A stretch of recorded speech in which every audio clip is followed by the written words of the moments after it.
The secret to succeeding in Frostborn is completing the Sanctum of Odin. This requires clearing the guest hall and killing the giant chief, which gives you a key to unlock the Sanctum. The Sanctum has a lot more enemies, including the Necromancer boss who drops a forge key. 3 forge keys unlock the forge, which is an even harder challenge, ending in an epic fight with the Iron Golem in a room filled with fireballs. And then completing the forge unlocks the archives, which is arguably the hardest challenge in all mobile gaming, because even 4 skilled players with great gear will be demolished by this challenge if they do not know what they are doing. So in this video, I am going to show you everything you need to know about completing the archives. In order to enter the archives of the Sanctum of Odin, you will need to get a key by killing the Whisperer boss in the Forge. I explained the best way to do this in my last video of this series covering the best way to clear the Forge. I also recommend watching the first and second videos of the series because I cover many of the basic tactics of completing this challenge. One of the basics that I cover in those videos is how difficult it is for me to predict exactly how many resources you will need to bring with you. The archives is a little bit easier to predict because the archives should never be done solo. I know that some of it is possible to do solo, but it is never efficient to take this route. So whether or not you are completing the archives as a duo, trio, or full team, I recommend bringing these items. Having a higher level Pathfinder significantly affects how much 5-shot crossbow durability you will use. Having a higher level in the Scoundrel line decreases how much durability you will need in your Grey Cutter. And then all of these numbers assume that each of you have a set of Instigator gear. If you do not yet have Instigator gear, then I recommend saving your archive keys until you do. If you do not have a 5-shot crossbow, or preferably 3, then you can use cleavers and fire axes, but they're not as easy to use. And then if you follow this tutorial to the letter, most of your purple gear will not lose any durability, and the ones that do will be easily repaired. So now that I've given you some rough estimates on how many materials you might need, let's talk about how to take on the 91 enemies of the archives. The most efficient path is to take out these 3 enemies, go through this door to take out these 3 enemies, and then reset these 2 enemies so that your tank can gather all 8 of these enemies together to kill them. This will then give you access to your first free loot room. And then after that, you can clear these 3 enemies and then attract all 6 of these enemies to kill them as a group. This will give you access to your second free loot room.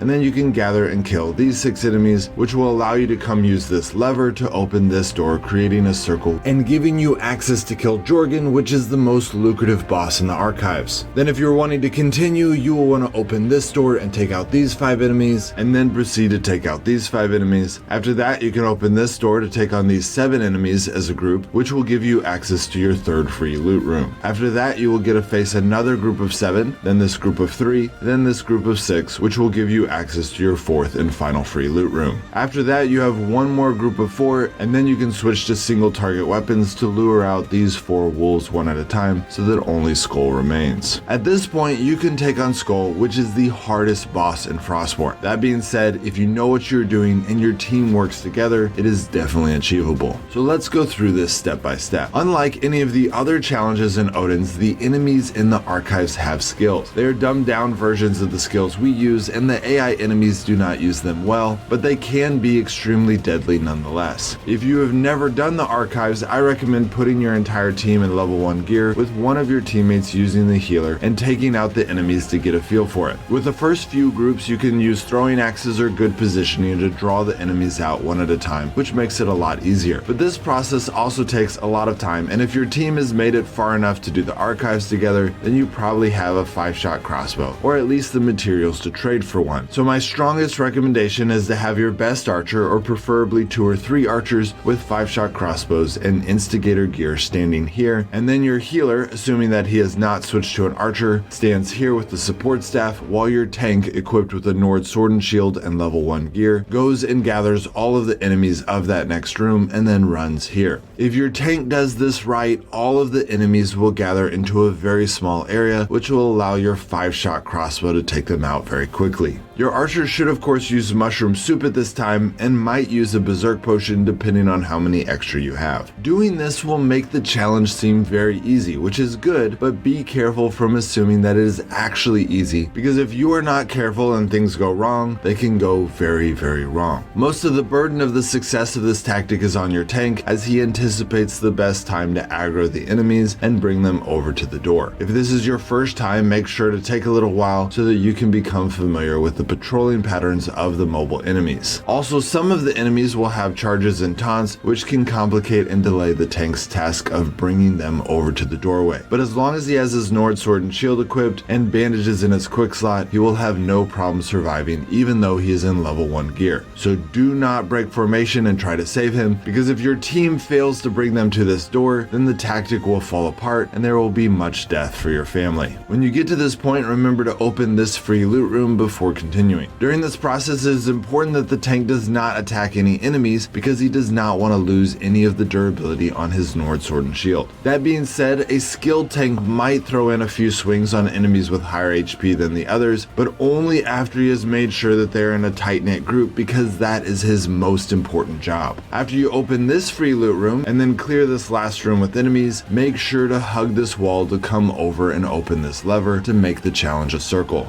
At this point, you should open a chest and have everyone except the tank equip Grey Clan Cutters, switch over to their highest level of Rogue or Assassin, and then line up on this side of the room. When the tank initiates the fight, all of the teammates should rush Jorgun and attack him in the back, and if everything goes well, they should never have to stop. But if your tank is new to this, Jorgun will likely activate some of his stun skills, and it is of course important to dodge those skills. One teammate should have a piercing dagger, and the other one should have weakening darts. If you do not have a level 2 class in the Scoundrel line, you can choose to be a sorcerer instead, and if you choose this route, I recommend starting with the Staff of Support and laying down a Circle of Blessing before switching over to your Grey Cutter. If you do not have any Grey Cutters, you can use any other purple melee weapon, but the reason it is important for them to be melee rather than ranged is because Jorgun has a special buff, which increases his armor resistance against ranged weapons from a 22% reduction to a 72% reduction. The tank's job is very different and again requires the most skill. After checking to make sure he has at least half durability on his level 1 armor and a full stack of bandages, he should initiate Jorgun's aggro and run around him in a semicircle like this. While doing this, it is important for your tank to maintain this exact distance, because if he gets any further away, Jorgun will start to attack his teammates, and if he gets any closer, he will activate his AoE skills, which will require your teammates to stop attacking. The reason you are moving in a semicircle instead of just standing in one place is because it is extremely important to dodge his arrow, as it is the only real threat to kill you. I also recommend equipping armor potions in your second quick slot, which can come in handy if you ever get hit by the arrow and need some extra defense while you are bringing your health back up. And then lastly, if for some reason your team gets wiped, make sure to crawl over to the edges of the room so that you can get your stuff back without activating the boss. After Jorgun dies, he will drop a lot of pendants, 3 blue items, 1 normal purple item, and a Helm of the Treacherous, which is by far the best PvP helmet in the game for every class, and the reason that I think every team should do the archives whenever they get the chance. After that, if you are going to do the second part of the archives, you want to gear back up with 5-shot crossbows and proceed in the manner that I've already shown you. You will notice that the combination of enemies is different on this side, and you may be forced to fight bigger groups at a time, but ultimately once this technique is mastered, it will not feel that much different. And bigger groups mean that you use less 5-shot durability. After you kill the enemies of this room, you will want to come back and open the free loot rooms here and also over here. And then you'll want to switch out your 5-shot crossbow with dragon bows or rastaffs and come back over to this room. When you open this door, you will see 4 wolves patrolling around the boss. You will want to draw these out one at a time, and while you can use simple weapons and armor to do this, it is a lot of work for just 4 enemies, and you're going to repair these weapons anyways, so my team just usually kills them with the weapons we have on us, having the tank with level 1 gear take the damage. Once all 4 wolves are cleared, you are ready to take on the boss. To do this, have 3 of your members equip their highest team damage combination. The Pathfinder and Sorcerer are both really good options because they make everyone do more damage. Use Mushroom Soup and Berserk Potions, throw weakening darts, and give him everything you've got until he is dead. The reason why it is important to throw everything you have at him is because after a minute of fighting, he will enter into a rage, which makes him extremely fast in both attack and movement speed. So if he is allowed to be in this mode too long, he will destroy all of you very quickly. If you do not have a full team with several damage dealers who have unlocked level 2 classes and have instigator gear, then I recommend waiting on this challenge until you do.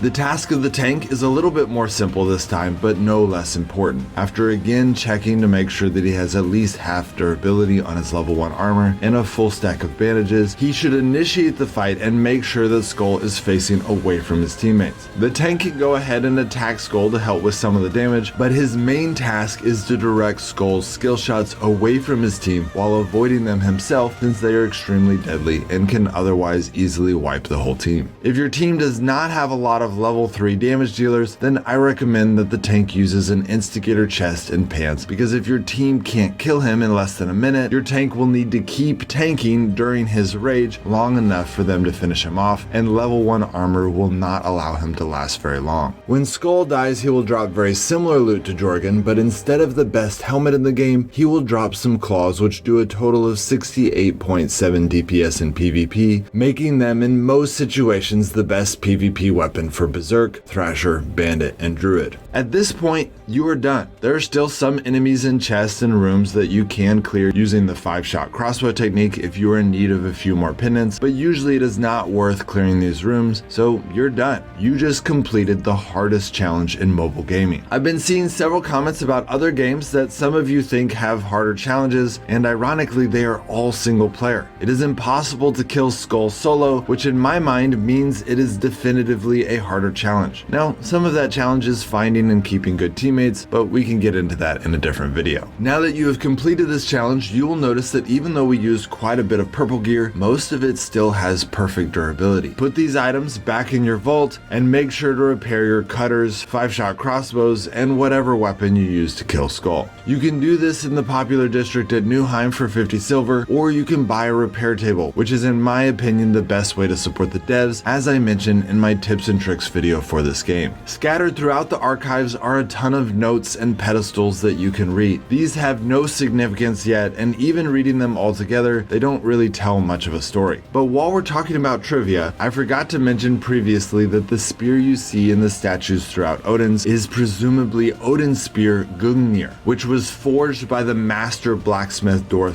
Dwalin, which was one of the famous sons of Ivaldi. Legends say that the spear was so balanced that it could hit any target regardless of the skill of the user. And these ravens, also featured throughout Odin's, are presumably alluding to Hugin and Munin, which means thought and memory in Old Norse, and were Odin's scouts, giving him all kinds of information about what was going on in the 9 realms. If you like this kind of trivia, my wife and I are planning on doing a series with more of this kind of information on the gameplay channel sometime soon. Lastly, after using marks to clear the guest hall, sanctum, and forge, it costs an additional 225 marks to clear the archives, and this is an example of the type of loot that you will get. This totals at 485 marks, which costs a lot of money, but you are also guaranteed to get the best items in the game that are otherwise only acquired through teamwork. Well, that's it guys, hope you enjoyed this series covering the hardest challenge in mobile gaming. When Kefir adds the Sanctum of Thor into the game, I will try to make time to do a similar series for that challenge. Alright guys, I'll see you next time.